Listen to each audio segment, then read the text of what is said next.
my name is Amelia Brown. I'm a rising senior at Hamilton College in New York, where I major in environmental studies and geosciences. And today I'll be sharing my presentation on airborne and ground-based analysis of Los Angeles landfill gas emissions. To start off, the state of California has the most landfills of any U.S. state. And specifically, the majority of these landfills are situated in densely populated areas like LA. You see down here, we have a bunch of major landfills situated in this area. So this makes it very important to study landfills in order to protect the human and environmental health of all that surround these landfills. So to give a brief overview of landfills, they are systems that are they're consolidated to orchestrate the biological and chemical breakdown of solid waste. And these are long-term systems. So from the date you put trash in to when it reaches a stable state that no longer needs management can be 100+ years. So it can be anywhere from like 100 years to like 400 years. So this makes it very important to manage these systems, but despite all their management, there are still extensive environmental problems that exist within these systems. And so the three main byproducts of these landfills that can harm environmental and human health are leachate, which is the liquid aspect of landfills that kind of soaks into the groundwater, heat that comes off, and landfill gas. And because I'm in the whole air sampling group and we're interested in atmospheric chemistry, I was most interested in looking at landfill gas. And so landfill gas is made of three main components: methane, carbon dioxide, and trace gases. And so as you can see from this pie chart over here, methane and CO2 are the vast majority of the compounds in these emissions. And as you probably already know, they're very potent greenhouse gases. What I'm very interested in looking at is the relatively understudied 1%, which is trace gases. And these are important because they can be even more potent greenhouse gases than methane and CO2, and can also be toxic substances that can harm humans that live in the proximity of these landfills. And an important note about the ratios of the constituents in landfill gas is that they stay constant. So the ratios of methane and CO2 and trace gases stay constant. So if you increase the emission levels, the amount of trace gases within landfill gas will be the same. This will be relevant later on. And so this led me to create this research question of what trace gas emissions are coming from LA landfills and what are their significances. And so in order to answer this question, I combined airborne and ground sampling of landfills in western LA. So I was able to sample from our airborne flights 4 landfills that are located in the northwest. We have 2 that are actively accepting waste, which are Sunshine and Chiquita, and then 2 that are no longer accepting waste and closed in the late 90s, Lopez and Toyon. What's worth noting about all these landfills is that they all open at very similar times in the 70s, so they have a very similar characteristic of waste contained within them. And as an added twist, later on in my research project, we got access to sample the ground at Lopez Canyon, thanks to the staff there. And we were trying to sample some of the other canyon landfills, but we were politely declined from sampling at Chiquita. And here is just an overview of the airborne sampling that we did aboard NASA's B-200 aircraft. So here is a map of our flight path. We took off from Ontario Airport, which is over here in East LA. We flew over the 4 landfills. You can see the spirals right here. Then we came back and landed there. And throughout our flight path, we took continuous methane and CO2 data points to kind of see what was coming off these landfills. So here is the data that we found from our airborne results. So we found that there were small methane enhancements over the closed landfills, but there were significant methane enhancements over the active landfills. And so what this graph over here shows is that when we took off from we took off from Ontario and flew over Lopez, there was a very small enhancement over the background level of atmospheric methane, which is around 1.9 parts per million. So as you can see, it's a little bit over 2 at Lopez, but as we continued on and flew over Sunshine and Chiquita, we found significant enhancements up to about 3.5 parts per million. So that's kind of an insane amount of methane that's coming off of these landfills. And then we saw the similar pattern to Lopez when we flew over Toyon, a slight enhancement, but just not very much, not as much as we see over the active landfills. And why this is important for trace gases is that as the levels of these emissions of methane increase, this is an indicator that the trace gas emissions will be elevated as well. And so continuing on, we were able to also take ground samples at Lopez Canyon landfill, and we did this by taking 27 whole air sampling canisters around the site of the landfill. And here's a map that shows all of the different sites that we sampled at. And so over here on the eastern side of the landfill, we have the oldest waste, which began in the 1970s, and then slightly older, or slightly newer waste in the 80s. And then over here, as you move westward, you have newer waste, ending in 1996 when the landfill stopped accepting waste. And so once we took our cans at the landfill, we sent them to the Roland Blake lab here at UCI, and they ran our samples through the GCMS instrument, which gave us the data output of the concentrations around 100 gases. And so this was a lot of data, so we kind of had to filter through it. And I kind of focused on the most important enhancements that we observed. So what we saw, we expected to see elevated levels of methane and carbon dioxide just based on what we know about landfills and landfill gas. But what we did not expect to see were very high levels of ozone-depleting substances such as CFCs, HCFCs, and halons. And so what these compounds are they are anthropogenically created, and they were used as refrigerants, aerosol propellants, for a variety of uses beginning in the 1920s.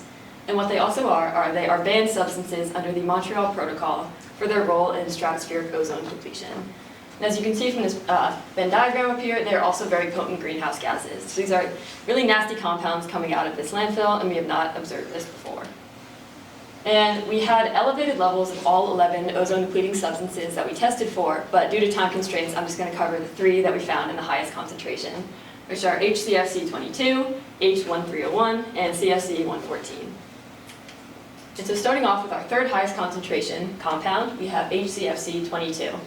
And so, as you can see from this graph, this shows the concentration of the compound in parts per trillion versus the concentrations that we observed at different sites around Lopez. And what this little red bar here is a clean air background concentration that shows what good air from a non-landfill, rural area would look like. And it's from the Sedgwick Reserve outside of Santa Barbara. Thank you, Land Group, for taking that sample. And so what we observed spatially is that the concentrations of this compound are over here in the older section of the landfill at sites 14 and 15. And on the graph, you can see this compound is elevated across the board, so it's coming out from the whole landfill, but specifically at these 2 sites. And so for our 2nd highest concentration compound, we have H1301. And once again, we see sites 14 and 15 are causing problems over here and have very high concentrations. And what's worth noting about this this graph is that the concentrations for 14 and 15 actually were above the limit of detection for the GCMS, so they maxed out the instrument. And what Don told me this meant is that these are likely much higher emissions than were shown on here. So we actually don't know how high the levels of these emissions were, but we just know we had a crazy amount coming out. And for our last highest compound, we found CFC114, once again in sites 15 and 14. And a tiny bit in 13, but 14 and 15 were our heaviest hitters. And so over here on the graph, what's worth noting about it is that it's listed in a logarithmic scale.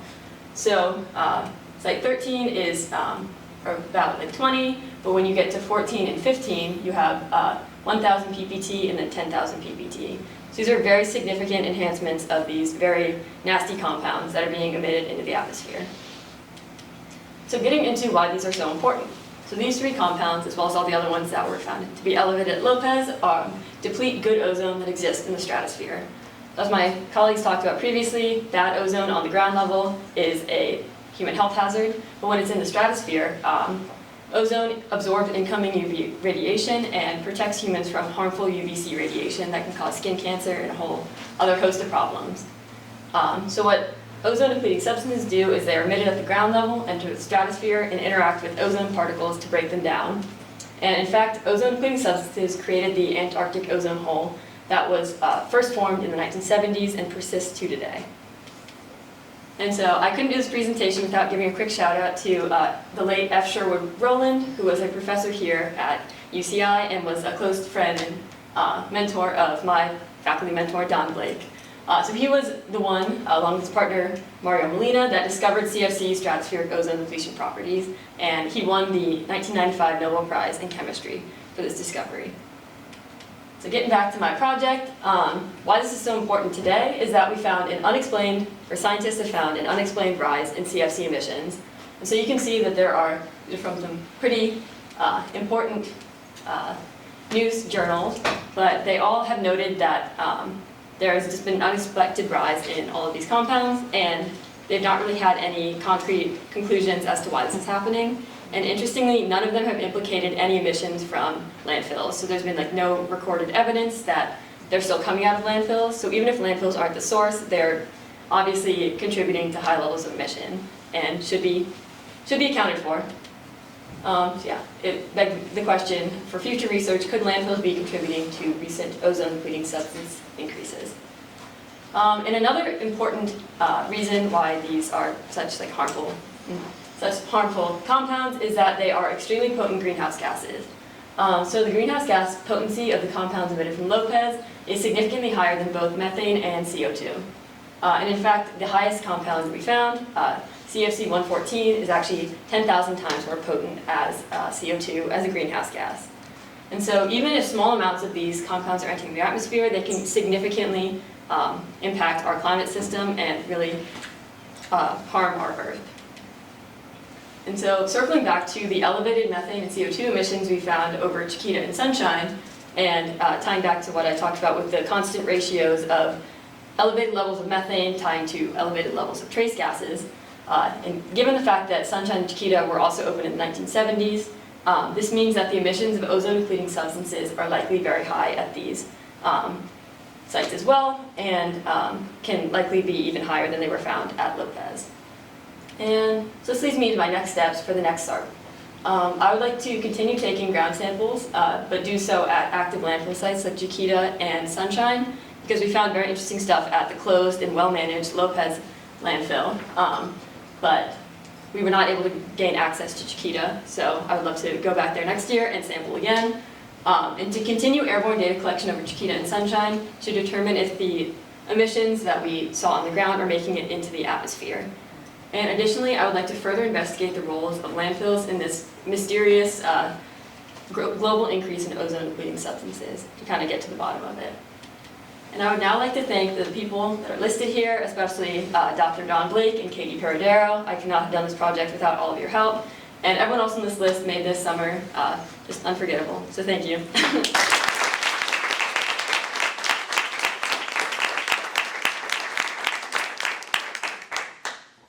I'll now be accepting any questions y'all have. Ben? Since there is limited sort of studies on how these landfills produce these CFCs, is there also limited actions being taken to reduce the production of these CFCs in these landfills?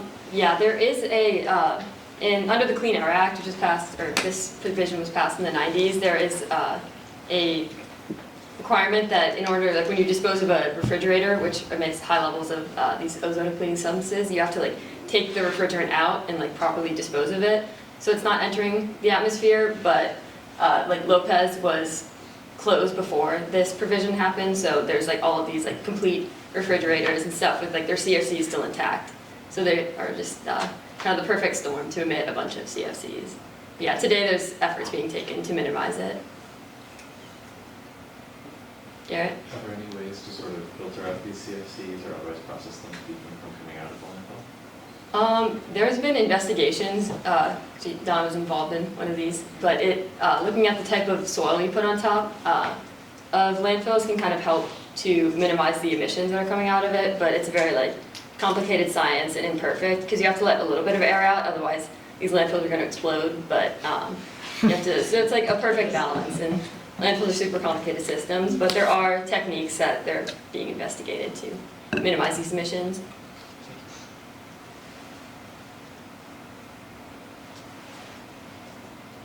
Any more questions for Amelia? All right, one more round of